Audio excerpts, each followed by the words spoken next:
We've got Motive here in the top left position, and in the bottom left position it is soO, and then the center right position is kind of free. So let's talk a little bit about Motive. He's actually a really strong player right now. Even though he doesn't really play in ASL that much, he plays a few qualifiers, doesn't really get through the qualifiers. But he's playing in those amateur leagues like so much. He's grinding them like night and day, it's insane. The K-League and what they're all called. It's crazy. And he's apparently doing very well. He's getting a lot of prize money there with his teams. A lot of first places, a lot of second places, so yeah.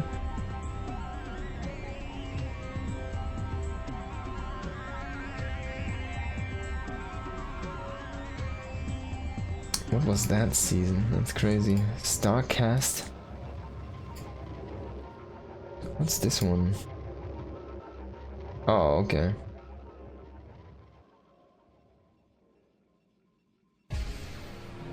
StarCraft season. SCSL. I see. He did play in that one, but yeah. So, oh, he made $30. I thought it was 3,600 for a 16th place finish, but yeah. So I wanted actually to check his old school stuff. Okay, so what? There's not too much result-wise, I guess. Let me actually see what we can find here from him. Motive. He was an old school player, yeah. So he played on KT Rollstar in 2011, so he was there very late, but I know him from back in the day.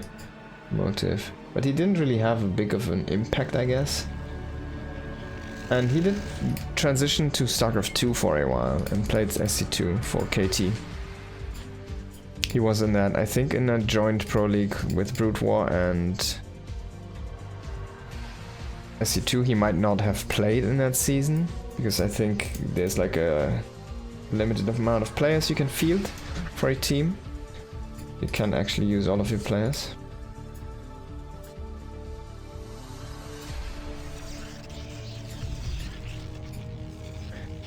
Love to see Lurkers keeping an army at bay while Zerglings ravage the base. Yeah, that was a crazy position. It's so difficult to break, especially if you don't have any observers left over.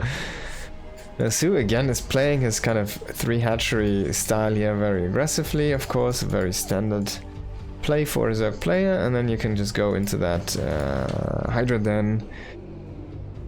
And you can choose to make Hydras or not. It really comes down to you. You can choose to make a bunch of Hydras and pressure the wall. You can choose to just make Hydras and try to kill your opponent. You can just choose to make drones and make more hatcheries. And just have the Hydras defensively. Like, only make a few. There's a lot of options with an early Hydralisk den. So I'm actually a big fan of this kind of setup for the Zerg, because it just forces the Protoss to respond accordingly. And very, very intense responses as well. Like, Hydra Bust is such a strong all-in that you need so much commitment from the Protoss to actually hold that one. And if it's a misread even slightly, you'll be in the lead as a Zerg. So yeah, I really dig this opening, honestly. If I would be playing Zerg and Broodwar, I'd probably play this opening every day, every game. And every time do like a little bit of a different variation, you know? Against Protoss.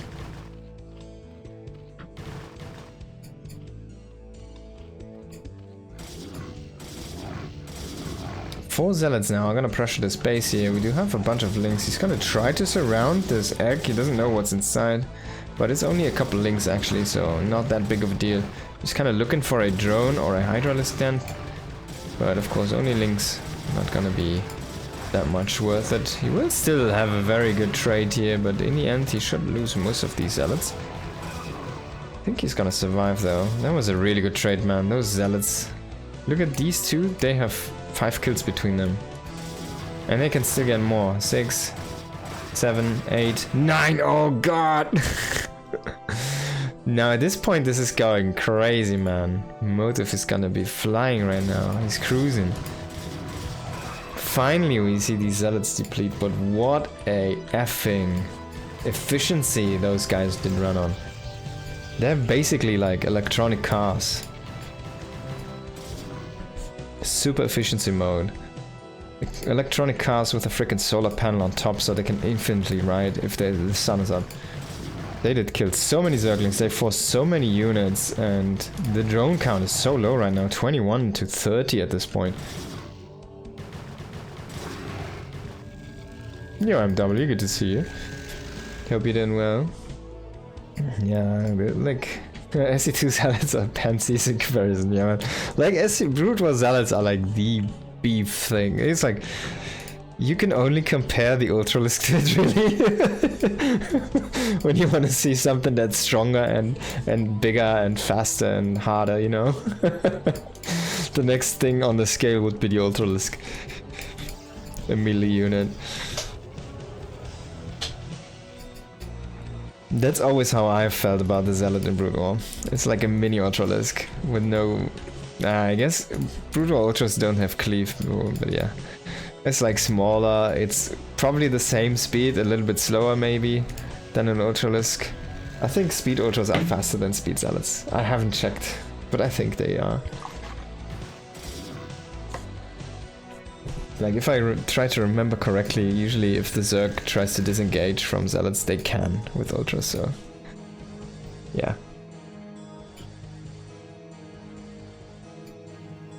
Doubt we're gonna see Ultras though from soO here in this game. Hasn't really been going up that much the tech tree in this matchup.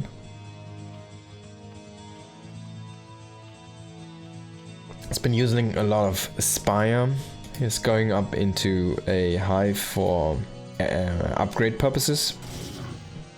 But it's mostly Lurker Hydra Ling, very basic, no spellcasters whatsoever. But that's also kind of soO in a nutshell, right? That's how he likes to play StarCraft 2 as well. Not a lot of spellcasters, just powerful stuff. Spire has been his jam back in the day as well, so yeah. Can you please get a connect? Oh my god, no, he doesn't get it. And then we got another push of 5 Zealots. So be careful, they could kill 700 Lings, you never know. They've done it before. So this game we don't have a Hydralisk gun, if I see this correctly. I've only seen the Spire, so we should eventually see some Mutalisks. Only Scourge so far. And there's the Mutas. So they can then of course finally kill these mini Ultralisks. Get them out of the base. I think he still has not caught the Corsair yet, and I'm not even sure if he saw that there was more Corsairs being made. So Motive has 5 now. That's a pretty solid number. He's getting that air weapons even, so this Muta play, it's not gonna be good here from soO. He's just not gonna have it. Like, he needs to catch them off guard. There's the Hydralisk then. Okay, so he has one. But he needs to catch the Corsairs, basically. He needs to have a mistake happen here from Motive. Which, to be fair, is not that... It's not the most difficult thing in the world, but he's even going up to 7 Corsairs with +1. And he's hovering over his cannons, of course. He has a cannon in the main as well. So yeah, like, how could you kill so many Corsairs? Well, basically the answer is Scourge. And what did you need to do to have this happen? Well, you need to have the Scourge connect. Yeah, thank you, Captain Obvious. But you kind of need to run them into a corner, really. You need to get them cornered. And if you run over an Archon, if you run over cannons, you'll just bleed out so many Scourge that eventually, at some point, they'll just turn on you. And they'll just kill all of the air units you've accumulated. So this Ogre Zerg gamer, as some people call it, they need to hope for a mistake.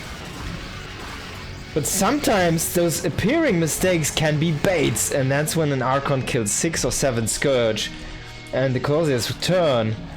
It's 8 at this point, and then the tables turn, because now, well, he has the Hydra then, but he doesn't have any Hydras, so how's he gonna kill that freaking Archon? Well, he doesn't. I think this game might just end here. Oh, unless he gets the good connection. Again, the Scourge, they don't connect. Finally he's gonna have some for a flank here. But again, Paralyze. No, not Paralyze, Motive here. With some great Corsair movement. He loses 2 now. But he's still at 6. This is so efficient trade. He killed probably like, I don't know, like 1k gas or something for free.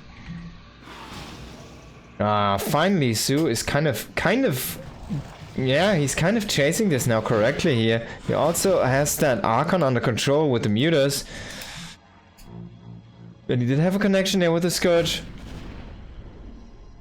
But in the end, these Corsairs, they even stack on one more Corsair here, are gonna be too tough. And look at the Mutaflock, it is so low. A couple more shots, like one more volley from these Corsairs and the Mutas it's dead. Now he gets a few good connections here. He kills a bunch of these Corsairs, like most of them have been hit once. And yeah, that was some very good Scourge hitting there. That was of course a little bit lucky. Like sometimes they connect, sometimes they simply don't. Even they seem to be on the same range. And yeah, we've heard so many Scourges hit actually recently. So there was like 4 or 5 Corsairs that were killed off. And while he has been reproducing those Corsair, now he's starting to stop doing that actually. And yeah, oh, that's a clutch storm. Oh, he lost 1 Corsair somehow. I thought he was on 4. And then he had 1 more reinforced, but now he's back to 4. That was a clutch storm. Where's the High Templar? Who did that? 4 kills here. That was 4 squid. That could have been 2 more Corsairs. Or even all of them, because they are basically all low, but I guess 2 are high, but could have been 3 Corsairs, I guess.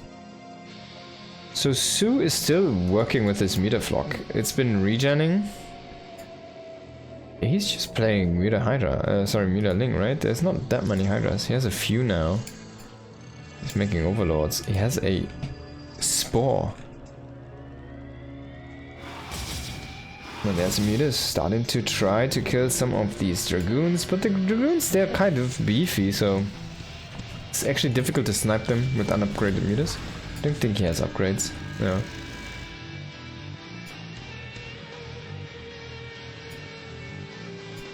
And he needs to be careful because he cannot run into a storm. Now taking his 4th base, soO again did not really try to deny this 3rd base from the Protoss, and this time, unlike the last game where he played against the Rock, it is actually a gas 3rd base. So there's gonna be the 3rd gas for the Protoss. That's all he needs is quote unquote, I guess what the Protoss world says. Protoss needs a 3rd gas to operate against the Zerg, so he can make enough High Templars to chuck out enough Storms against the Hydras. But this is a game where there's actually not that many Hydras. It's a Lurker game. A Lurkerling Muta composition. And yeah, I kind of like this. I think this is a posturing for another base. It's gonna be that mineral only base, but he's kind of securing this behind his push. This base here in the top left from soO is not going to be taken, or not going to be saturated for a while. It's going to be difficult to move drones over there. I guess he brings a couple lurkers. He's going to start to try and get that defended. I wish there was a production. There is one, but I don't use it because I don't like it. It's Broodwar games. Sometimes there's like I've done some, but that's only like a production tab is only there for replays, right? So it's not for live games. That's why I don't use it. If it's not there for live games, why would I use it in replays? Okay, but yeah, enough of that. We do see it's basically like for your own stuff, like for your own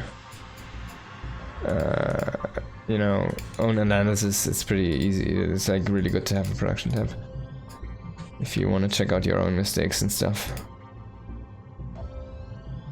Yeah, you can kind of turn off and on everything in the Broodwar interface, like this, for example.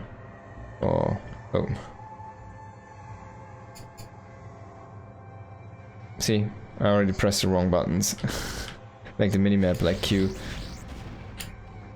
You can turn off one by one the elements here. Okay, so Motive trying to push in. I guess he just wants to trade storms for lurkers. Would be the idea here. I don't think he can really break this. He needs to be careful as well. He doesn't want to bleed too many units. And there's still the Hydras, so They could come in and snipe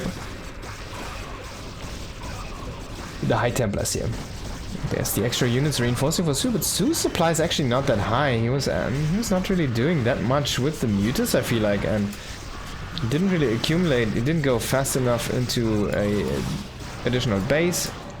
Didn't accumulate that big of a economic lead for himself. And it feels like he might just be broken here. He has a bunch of units still coming from that north area, but the couple of good storms might just blanking that area, dealing so much damage here to these units. Now, if these Archons all finish up, this is going to be a formidable army. He does have 2 of them out now. One is going to get shut down quite easily, though.